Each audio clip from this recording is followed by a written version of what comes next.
하나님의 언약, 커버넌트. 아브라함의 생애의 언약이라는 단어는 끊임없이 따라다닙니다. 또 언약하시고 또 약속하시고 또 다시 약속하시고, 오죽하면 하나님을 언약의 하나님이라고 그렇게 부를 정도로. 그러면 새로운 언약을 자꾸 하는 게 아니라 하나를 약속해 놓고 계속 그 언약을 확인시켜 나간다. 우리는 이거를 언약의 갱신이라고 그래요. 리뉴얼. 드라이버 라이센스를 받아서 새로 또 운전면허 따지 않고 뭐 5년 10년 되면 계속 갱신해 나간다 이 말이에요. 잊어지지 않도록 계속 하나님이 내 약속 확실하다, 틀림없다는 것을 확인시켜주기 위해서 자주 나타나셔서 또 언약을 확인시켜주고 또 확인시켜주고, 이거를 언약의 갱신, 리뉴얼 커버넌트라 그렇게 얘기를 해요. 오늘 본문 15장에서도 아브라함아 두려워하지 말라, 나는 내 방패요 너의 지극히 큰 상급이니라. 그래서 아브라함을 바깥으로 데리고 나가 그 밤에 하늘을 보게 합니다. 그 캄캄한 하늘에 별이 반짝반짝합니다. 무수한 별. 앞으로 내 자손이 저 하늘의 별처럼 많게 하리라. 아브라함이 깜짝 놀라지요. 지금 아들이 없어요. 사라하고 단 둘이 살아요. 나이는 이미 100살이 다 돼가요. 그런데 저 하늘의 별처럼 많게 해주리라. 하나님, 도저히 믿겨지지가 않습니다. 그럼 그렇게 될 어떤 징표를 좀 보여줄 수 있습니까?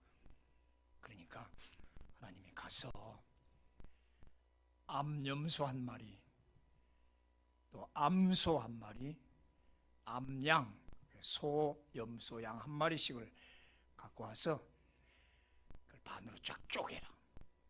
카트에서 양쪽으로 쫙 벌려놓으라는 거예요. 비둘기도 갖고 오는데 비둘기는 쪼개지 말고 옆에 놔두고,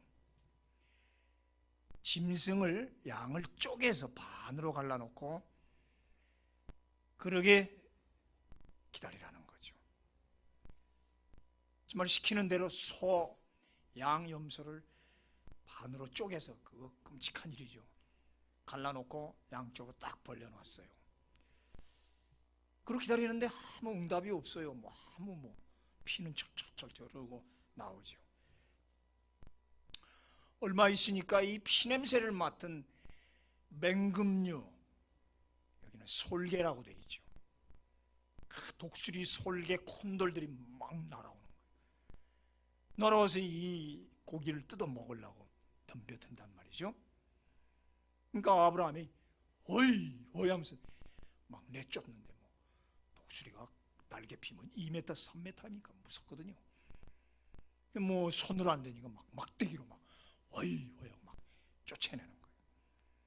한참 그 맹금류들하고 승갱이를 하다 보니까 지쳐버렸어요. 그러더니 이제 저녁 때가 다 됩니다. 지쳐가지고 잠시 이러고 있다가 깜빡깜빡 졸다가 잠이 드는 겁니다.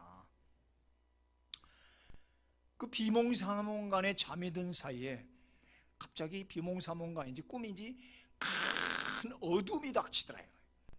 갑자기 흑암이 닥치더니 막 무섭기 시작하는 거예요. 두려움이 오기 시작하는 거예요. 어둠과 이 두려움이라는 거죠. 너무 무서웠어요. 그 무서운 그 상태에 하나님이 또 나타나시는 거죠. 그러면서 오늘 하신 말씀이, 너희 후손들이 장차 애굽으로 끌려가서 400년 동안 종살이를 하다가 나중에는 해방되어 나올 것이다.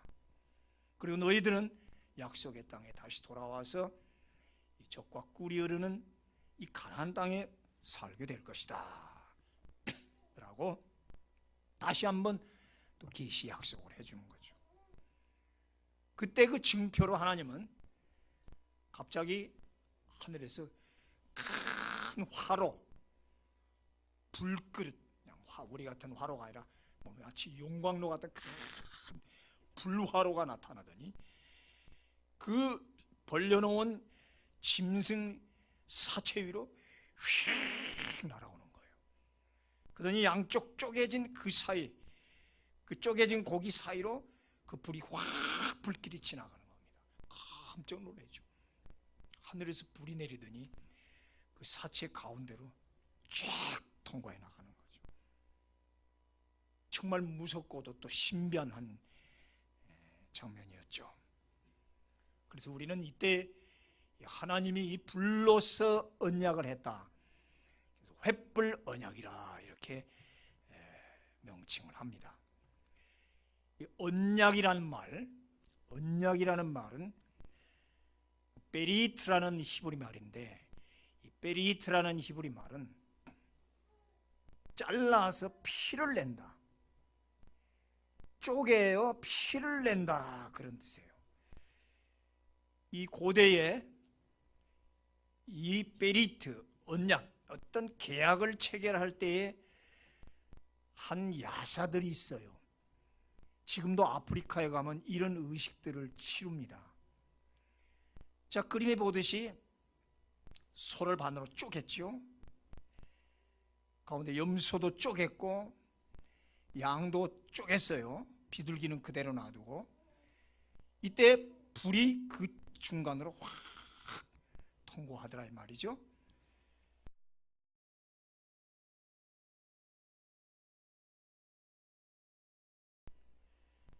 그렇게 짐승을 쪼개서 놔두면 한 3시간 정도 있으면 핏물이 다 빠진다는 거죠. 핏물이 빠지면서 도랑을 이루지요. 3마리의 피가 흘러가니까 피도랑이 이루어지는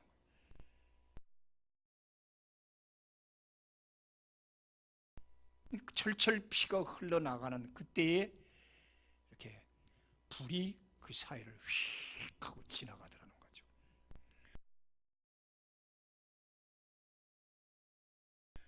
그러면 고대의 어떤 이 서로 나라의 왕끼리나 그 어떤 사람들이 계약을 맺을 때는 이 피를 가지고 계약을 맺어 체결을 해요. 조약 체결을 하는 거죠. 그래서 그 시체 저 끝에 한 왕, 이쪽이 또 이 나라의 왕, 혹은 어떤 사람 둘이서 그 핏물 괴인대로 걸어가는 거예요. 서로. 그래서 서로 양쪽에서 걸어서 이렇게 지나쳐 가지고 반대 방향으로 갑니다. 그러다가 다시 뒤로 돌아서 다시 핏물 사이로 걸어서 원점으로 다시 돌아가는 거예요.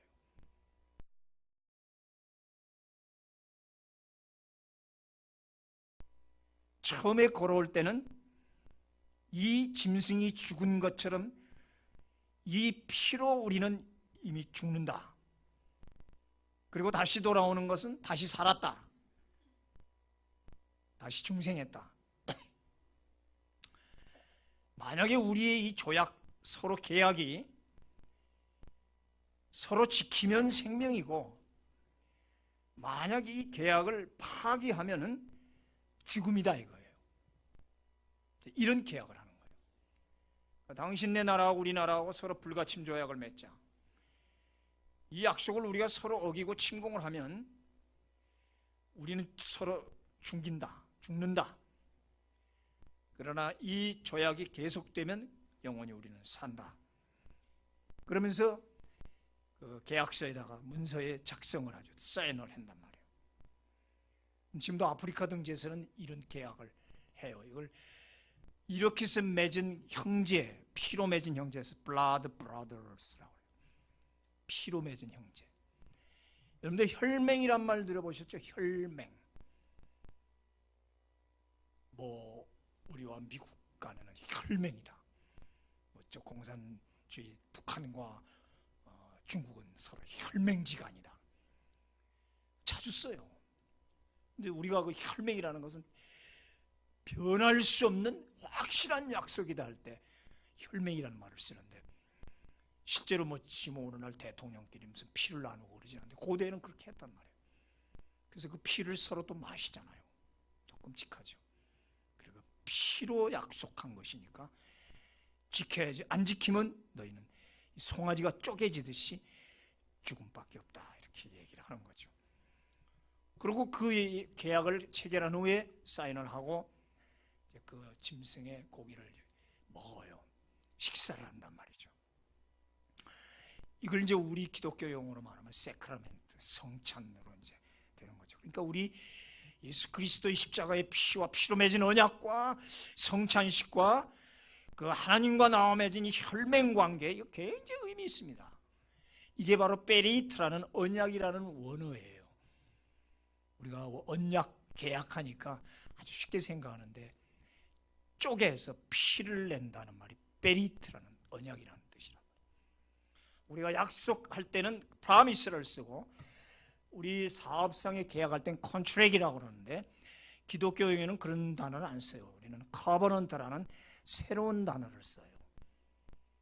그러니까 이 고대에 벌어진 일은 이 혈맹의 이야기가 얼마나 우리에게 이해하는 데 도움이 된다 이 말이죠.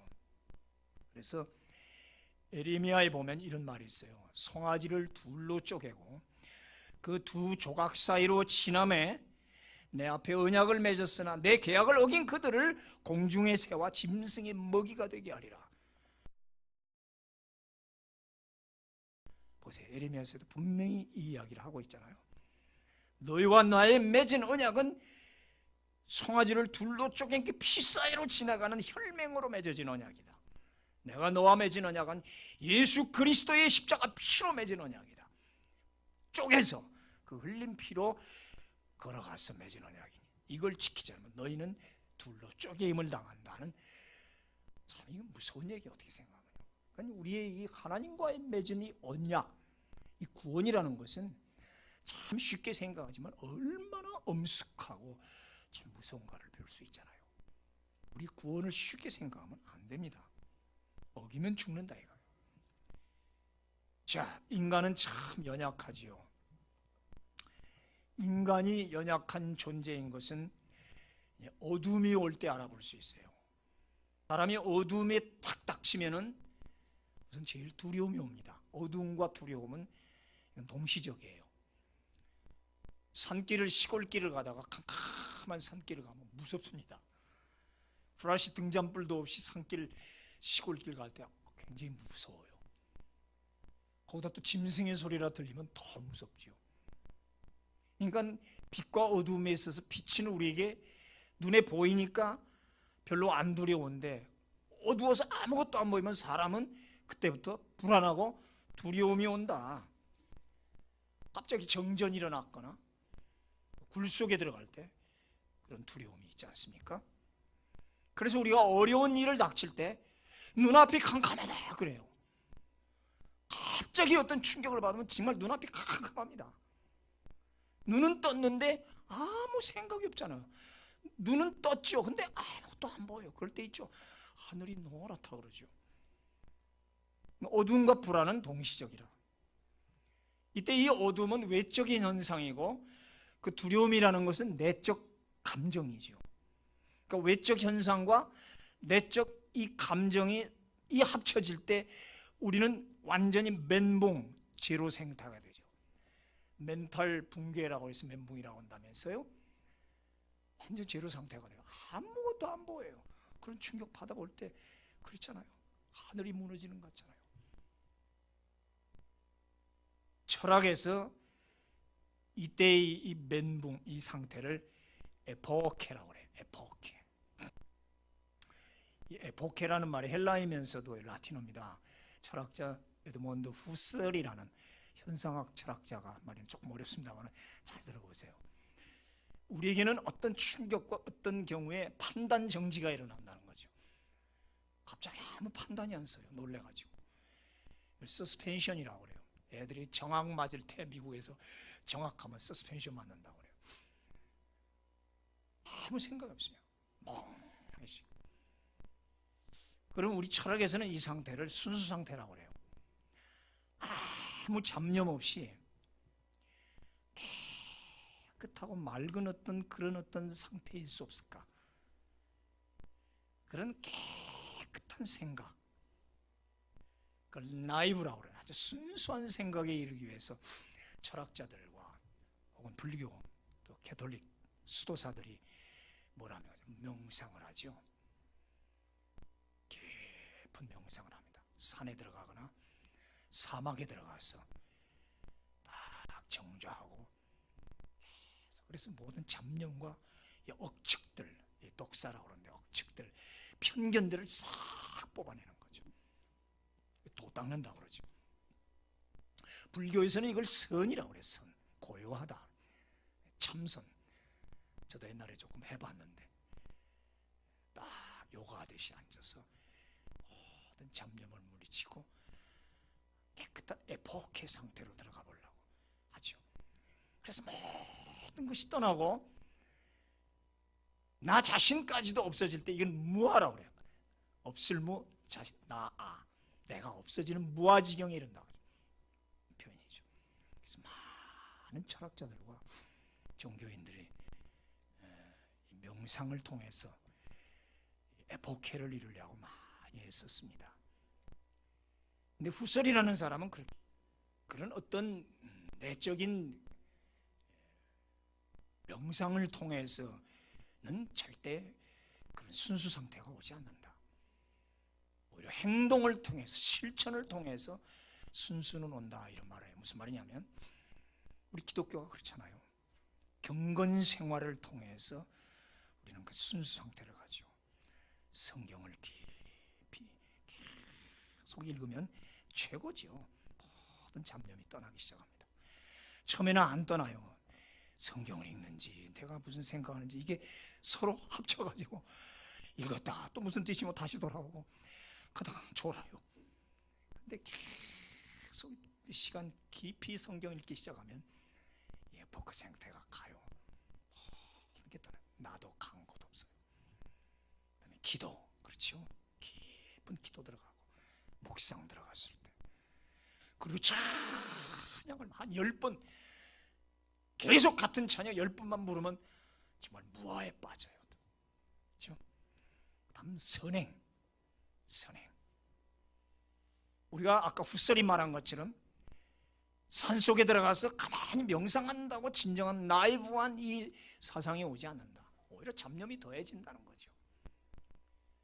오히려 일을 하라는 거죠. 일 속에 깊이 빠지면 없어버리죠. 일이 빠지다 보니까. 근데 그것도 나중에는 헛되잖아요. 몸만 가지고. 선행을 해라. 장애인 기관에 들어가서 장애우들하고 계속 바쁘게 씻기고 닦고 막 하다 보면 정신이 하나도 없죠. 사실 그때가 에포케예요.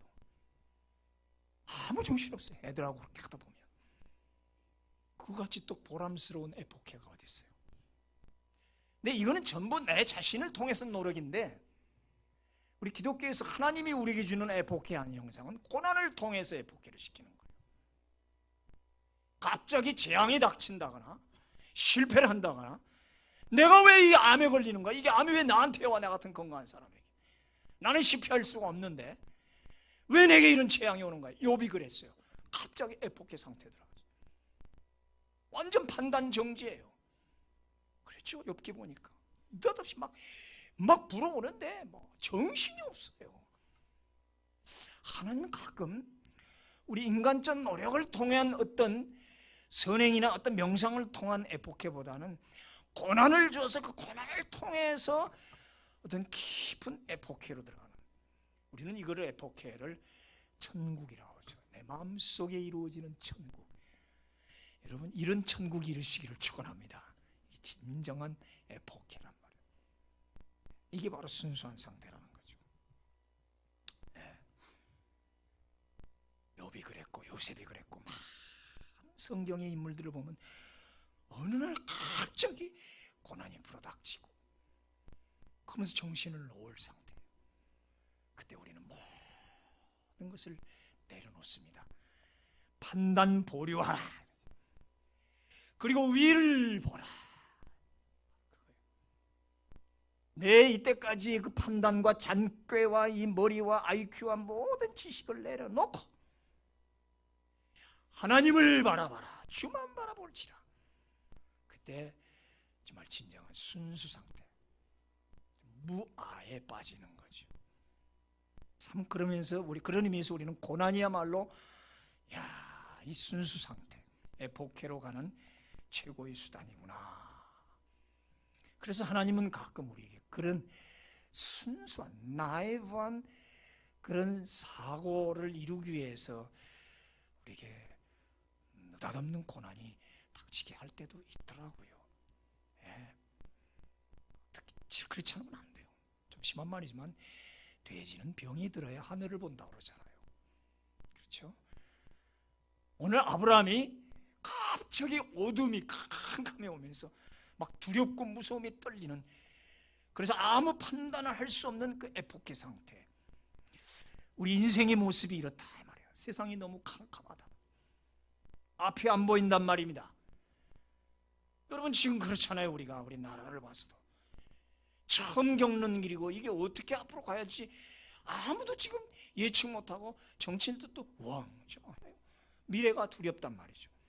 정치뿐만 아니라 경제나 안보나 모든 면에 있어서 정말 캄캄해요. 판단 보류해요. 참 이럴 때 우리는 하나님을 바라보라. 하나님만이 해결책이시다. 이 막막한 순간에 하나님이 찾아오셨고 아브라함은 그분만을 바라보더라.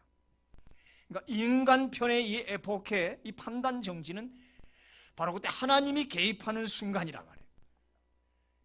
나의 판단 정지 순간에 하나님이 개입하고 하나님이 임재해서 하나님의 것을 채워주는 순간이다. 할렐루야. 얼마나 감사한 거예요. 그렇지 않으면 안 채워져요. 하나님 들어올 여지가 없단 말이에요. 너무 내게 차 있으니까. 뭐 생각이고 뭐고 꽉 차 있잖아. 재물이고 뭐고. 하나님이 비게 하는 거죠. 인간편의 에포케는 하나님 임재, 하나님 축복의 순간이라는 거죠. 그래서 하나님은 가끔 그렇게 하시더라 이 말이에요. 자, 앞에서 지금 이 얘기 봤듯이 고대의 전승대로라면 그 펼쳐진 재물 저쪽 한쪽 편에는 계약의 당사자인 누구예요? 하나님이 서 계셔야 되고 이쪽에는 아브라함이 서야 돼요.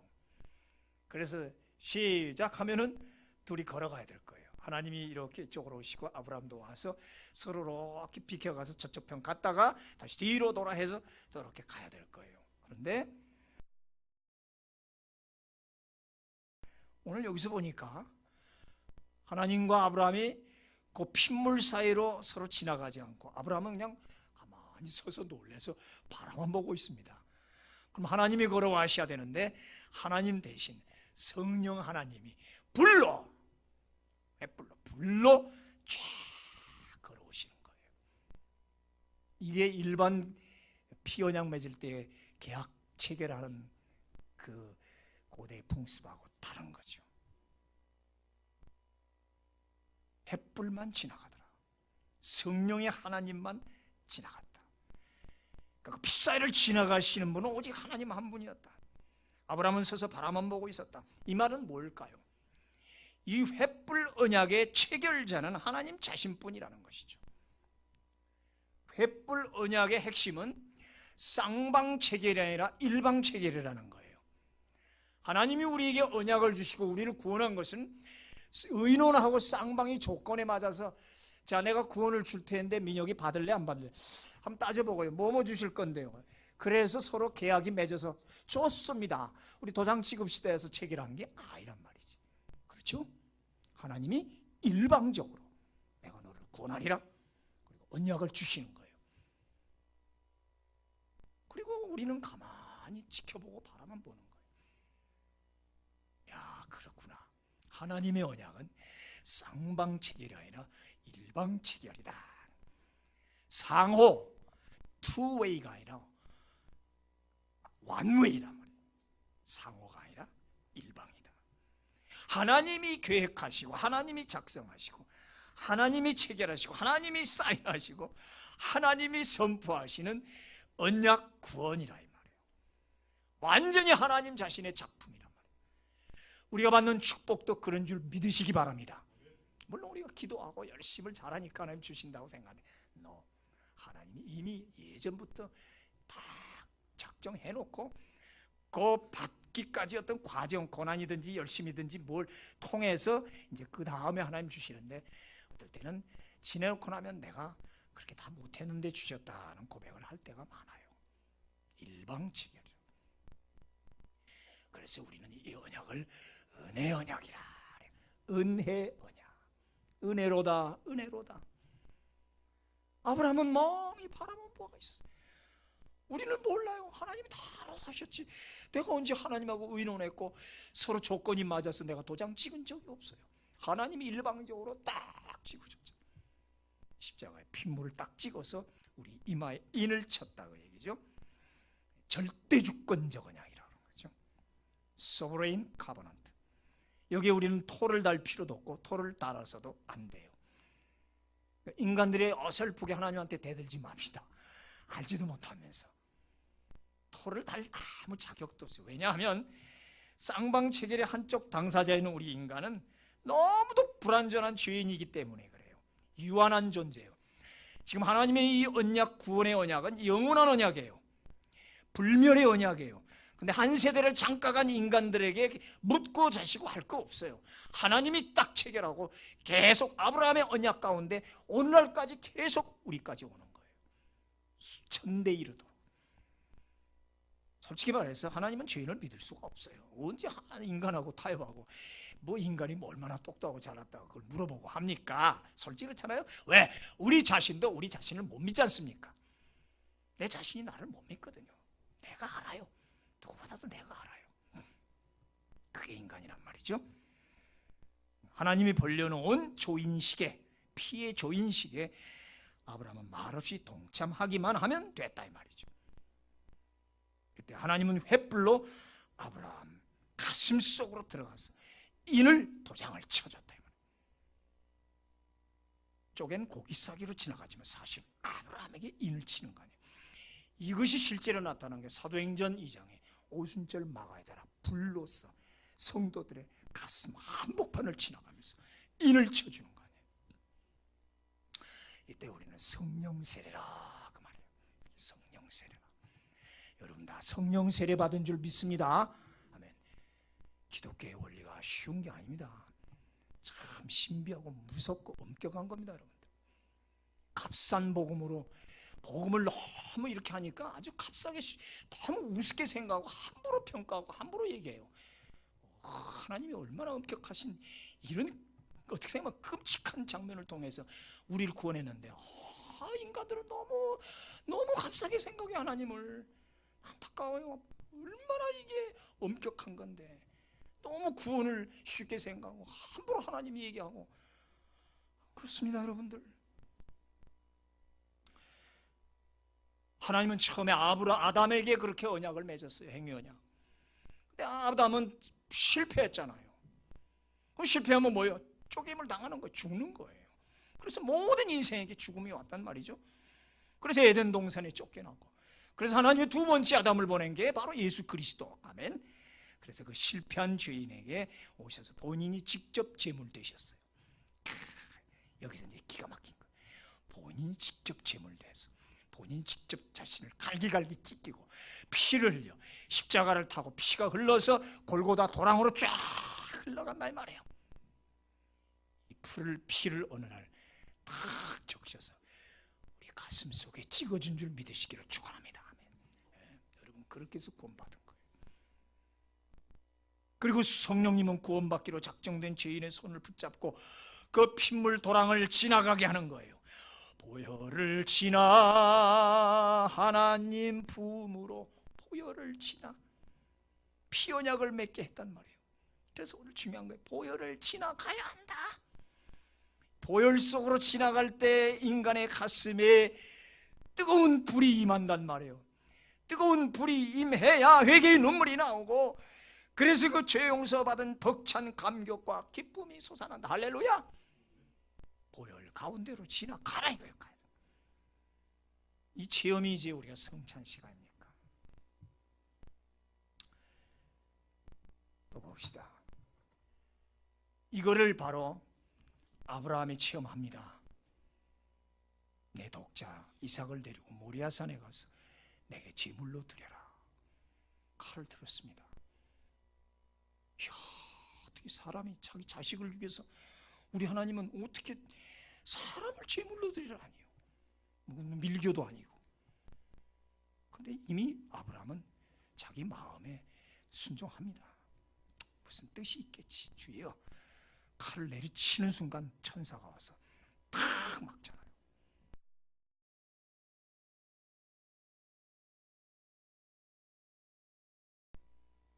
아브라함아, 잠깐 너의 손을 대지 마라. 내가 드릴 제물은 이삭이 아니라 여기 양이 있다. 딱 뒤돌아보니까 진짜 양 한 마리가 숯불에 걸려서 막 발버둥을 친다.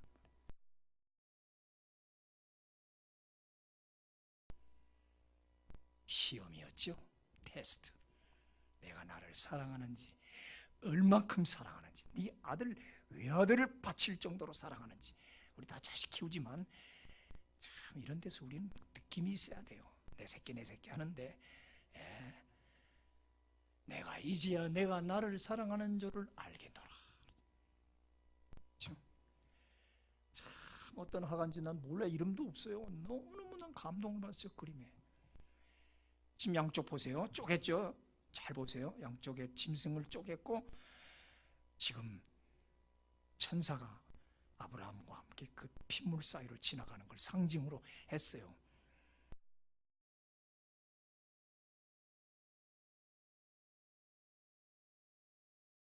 제가 사실은 횃불이지만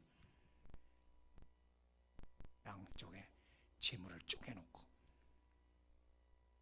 이게 어디로 사건이 이어져요? 아브라함이 이삭을 바치는 사건으로 이어져요. 조금 더 가니까 모세의 오경에서 제사장이 피를 내서 그 피를 가지고 지성소에 들어가는 그 피 제사, 그 피의 제사, 양 잡아 피 드리는 그 피의 제사로 이어지고, 궁극적으로는 예수 그리스도의 십자가를 상징한단 말이에요.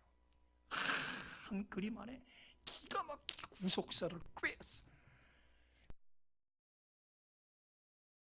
그 전 구속사의 이야기를 한 그림에다 쫙 모아놨단 말이에요. 얼마나 멋있어요.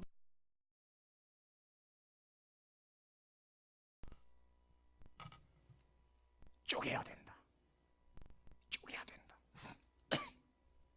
마음을 쪼개야 돼. 내가 살아있으면 재물이 될 수 없어요. 재물은 죽어야 돼요. 완전히 쪼개야 돼요. 피로 얼룩진 가슴을 쪼개 활짝 열어 제쳐 놓았을 때 성령의 불이 지나가더라. 성령님으로 하여금 오늘 쪼갠 내 가슴 한복판으로 지나가게 하옵소서. 오픈 마인드, 열어 제치라. 바로 이 시간 여러분은 가슴을 활짝 열어 제치고 성령의 불이 지나가도록 하십시오. 아멘. 오늘 이 포식자, 아까 맹금류는 아브라함이 바친 제물을 탈취해 가려고 마구 달려듭니다. 이거는 마귀의 세력을 비유하는 거죠. 솔개가 그 사체 위에 내릴 때는 아브라함이 쫓았더라. 이때 이 솔개를 영어는 vulture 혹은 bird of prey 그래요. 벌초란 말은 원학은 콘돌 알아요? 독수리 같은 거. 아주 무서운 놈이죠.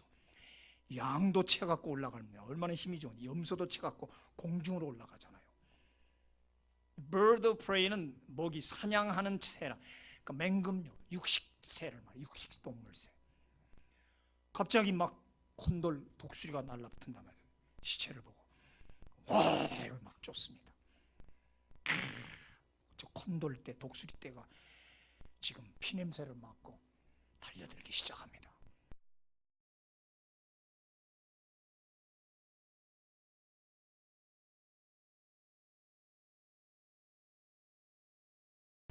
내 마음 속에 있는 예수 그리스도를 빼앗아가려는 마귀의 계략이 우리에게 있다는 거예요. 가서에 보면은 마귀가 모세의 시신을 빼앗아 가려고 발악을 하지 않습니까? 그때 미카엘 천사장이 와서 그걸 지켜주잖아요. 지금 우리에게도 십자가 신앙, 어떻게 구원받은 우리 보혈의 감격, 이거를 탈취해 가려는 사탄의 공격이 막 온단 말이에요. 여러분, 예수를 빼앗기면 다 빼앗기는 거예요. 얼마나 우는 사자처럼 지금 맹금류들이 와서 우리 예수를 내 가슴속에서 뺏어가려고. 여기 제물은 제사를 말하고 제사는 예배를 상징하죠. 현대는 예배를 빼앗으려는 솔개 같은 온갖 사단의 방해가 집요하잖아요. 여러분, 예배를 빼앗기면 안 됩니다. 아멘 하십시오. 솔개가 얼마나 우리 예배 빼앗아 가려고. 오늘 바쁘니까 가지 마라, 아프니까 가지 마라. 예배를 빼앗기면 안 돼요. 예배를 드리는 중에도 솔개가 내 머리와 마음을 침범해 들어오잖아요. 내 생각을 빼앗아 가요. 예배를 드리는 중에도 딴 생각을 하게 만듭니다. 말씀이 귀에 들어오지 않게 만든단 말이에요. 졸음이 오게 하고 잠에 빠지게 한단 말이에요. 어두움, 무서움, 불안, 이러면 안 되지요. 쫓아내요. 허이 허이 합시다. 시작. 허이 허이 쫓아냅시다. 오늘 내 설교의 포인트는 여기에요. 솔개를 쫓아내라.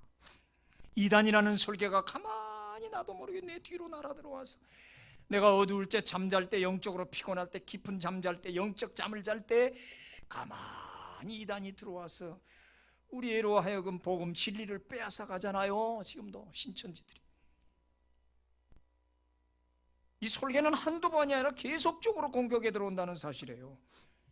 우리는 지금 보혈신앙과 예배와 경건을 회방하는 각종 불경건의 솔개들이 판을 치는 세상에 살고 있다. 비진리가 진리 위에 기승을 부리고 있다. 세상은 지난주 설교 그레데와 같다. 그레테 뭐라요? 거짓말쟁이.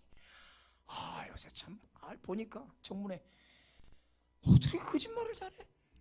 들이대도 거짓말이야. 증거를 대도 거짓말. 정말 그레데 사람들 천지야 지금. 이건 뭐 위에서부터 딱. 왜 그래요? 그에게서 양심을 솔개가 빼앗아간 거지. 진리를 빼앗아 갔단 말이에요. 그러니까 뭐 막 나와 그냥 나오는 게 거짓말이야. 참. 우리 재물을 지키는 이 영적 긴장 상태를 풀어서는 안 된다 이 말이죠. 뜨거운 솥뚜껑 위에는 파리가 날아와 앉지 못한다란 말이 있듯이 우리 성령 충만함으로 달고 놓으면 어떤 솔개 마귀도 앉을 수가 없습니다. 아멘. 성령으로 달구어져야 된단 말이죠. 예수 뺏기면 죽는다. 진리 뺏기면 죽는다. 십자가를 사수하라. 말씀을 사수하라. 말씀 뺏기면 우린 못 살아요. 그야말로 생명의 양식이니까. 예배 뺏기면 안 된다. 기도 빼앗기지 마시기 바랍니다. 우리 그래 새벽마다 열심히 하잖아요. 우리 감사해. 새벽기도 팀들이 얼마나 열심히 했지. 기도 뺏기면 안 돼요. 찬송 빼앗기면 안 돼요. 그냥 하루 종일 막 내 입에서 찬송이 나오기를 축원합니다. 찬송 부를 때 솔개가 못 덤벼듭니다. 이 솔개라는 포식자, 분노라는 포식자가 있습니다. 혈기, 짜증, 스트레스 막 오잖아요. 이거 참 쫓기 힘들어요. 탐욕, 시기, 재물, 음란, 포악 막 공격해 들어옵니다. 얼마나 많은 유혹이라는 솔개가 오늘도 우리에게 막 침범해 들어올 때요. 우리는 나사렛 예수 이름에 말씀으로, 예수님도 그래서 말씀으로 그 시험을 마귀들을 광야에서 물리치지 않습니까? 성령 충만하기를 축원합니다.